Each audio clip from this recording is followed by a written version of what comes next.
Ford. Kenya leader Moses Wetang'ula has joined opposition leader Raila Odinga and Senate Speaker Kenneth Lusaka in Ghana for the state funeral of former United Nations Secretary-General Kofi Annan. Mr. Odinga travelled on Monday while Mr. Lusaka arrived in the West African nation on Tuesday ahead of the funeral on Thursday. Mr. Wetang'ula left the country a day after he paid tribute to Dr. Annan on the floor of the Senate, reliving memories of the 2008 Serena talks that he led.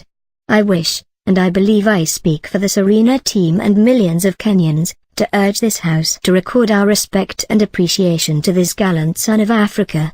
May God rest his soul in peace," the Bungoma senator told the Senate on Tuesday and asked members to observe a minute's silence for Dr. Annan.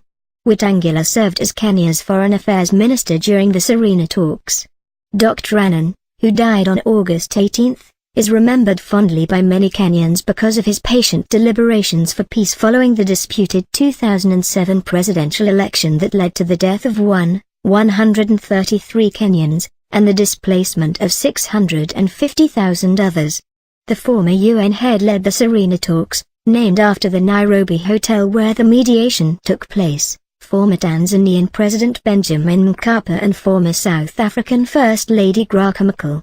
In his condolence message, President Uhuru Kenyatta said, "The government and the people of Kenya join the people of Africa and the international community in remembering his remarkable service to the world. In this regard, the people of Kenya are grateful to him for the critical role he played as a mediator during the 2008 post-election crisis." In the talks were Mr. Wetang'ula, Martha Karua, Sam Ongare, the late Mutula Kilonzo, William Ruto, James Ongo, Musalia Mudavadi, and Dr. Sally Kosgei. The talks came after widespread violence following the declaration of former President Mwai Kibaki as the winner of the disputed poll that Mr. Odinga and his team claimed was rigged. In his speech to the House, Mr. Wetang'ula described Dr. Annan as one who paid the greatest attention to the role of civil society, gender equality and the fights against poverty, deprivation and underdevelopment.